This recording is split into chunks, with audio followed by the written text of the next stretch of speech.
Assalamualaikum warahmatullahi wabarakatuh. Di sini saya akan menjelaskan sedikit teori tentang pendekatan psikoanalisa. Kira-kira apa saja ya dan bagaimana sih cara si konselor menggunakan pendekatan ini? Mari kita simak video berikut. Dimulai dari sejarah konseling, di mana dari suatu metode penyembuhan penderita sakit jiwa hingga menjadi sebuah gagasan baru tentang manusia. Psikoanalisis dianggap salah satu gerakan revolusioner dalam bidang psikologi. Peletak dasar teori ini adalah Sigmund Freud yang dilahirkan di Murcia, Cekoslovakia pada tanggal 6 Mei 1856. Pada usia 4 tahun, bersama keluarganya Freud pindah ke Wina, Australia. Kondisi politik Australia saat itu membatasi ruang kerjanya untuk meneruskan cita-citanya berkuliah di Fakultas Hukum. Sehingga Freud memutuskan untuk mengambil jurusan kedokteran pada usia 25 tahun. Dia telah lulus dan bekerja di sebuah rumah sakit di kota Wina. Di sini, Freud bertemu dengan seorang dokter spesialis yang bernama Georg Breder yang sedang merawat pasien seorang dengan gejala-gejala histeria. Pada tahun 1805, Freud mendapatkan kesempatan untuk pergi ke Paris selama 4 bulan dan bertemu dengan Jacques Gellert, seorang ahli saraf dan hipnotis berkebangsaan Jerman. Dari beliau, Freud belajar tentang penggunaan hipnotis dan menyembuhkan gejala-gejala histeria. Sepulangnya dari Paris, di Wina, Freud kembali bekerja dengan Breder yang menghasilkan sebuah buku yang sangat terkenal yang bernama Stories of Hysteria. Lalu, berlanjut kepada hakikat manusia. Berdasarkan dari teori yang dikembangkan Freud, prinsip-prinsip psikoanalisis tentang hakikat manusia didasarkan pada asumsi-asumsi. Yang pertama itu, pengalaman masa anak-anak mempengaruhi perilaku pada masa dewasa. Yang kedua itu juga, proses mental yang tidak disadari menginterogasi perilaku. Yang ketiga, pada dasarnya manusia juga memiliki kecenderungan mengembangkan diri melalui dorongan libido dan agresivitasnya sejak lahir. Yang keempat, semua kejadian psikis ditentukan oleh kejadian psikis sebelumnya. Yang kelima, berdasarkan merupakan suatu hal yang tidak biasa dan tidak merupakan soal mental yang berciri biasa. Yang keenam, pendekatan ini didasari oleh teori Freud bahwa kepribadian seseorang mempunyai 3 unsur, yaitu ID, ego, dan superego. Berlanjut ke hakikat konseling. Secara umum, hakikat konseling adalah pengubah perilaku.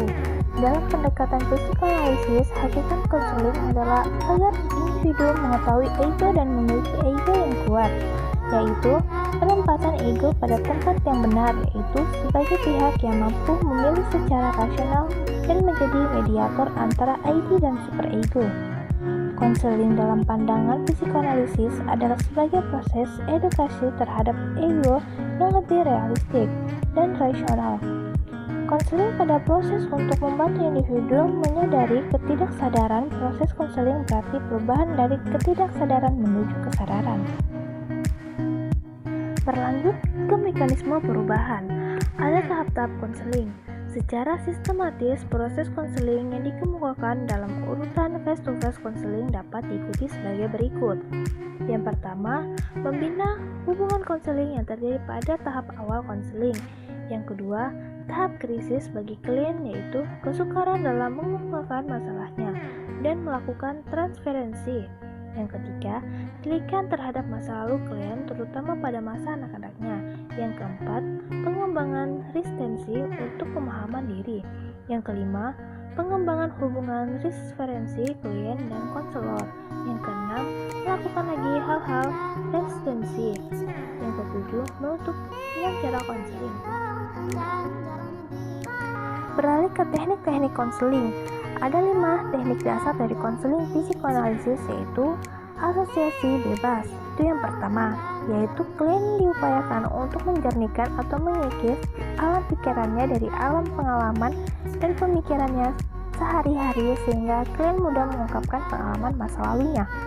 Yang kedua, interpretasi, yaitu teknik yang digunakan oleh konselor untuk menganalisis asosiasi bebas, mimpi, resistensi, dan preferensi klien. Yang ketiga, analisis mimpi, yaitu suatu teknik untuk membuka hal-hal yang tidak disadari dan memberi kesempatan klien untuk memiliki masalah-masalah yang belum terpecahkan. Yang keempat, analisis resistensi. Analisis ini ditunjukkan untuk menyadarkan klien terhadap alasan-alasan terjadinya resistensi. Yang terakhir, yang kelima, analisis transferensi. Konselor mengusahakan agar klien mengembangkan transferensinya agar terungkap neurosisnya, terutama pada usia selama 5 tahun pertama dalam hidupnya. Adapun nilai kekurangan dan kelebihannya.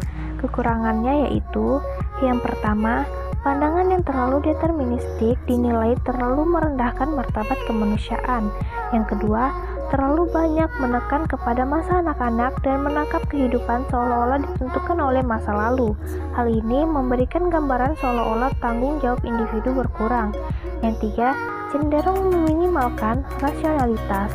Yang keempat, kurang efisien dari segi waktu dan biaya.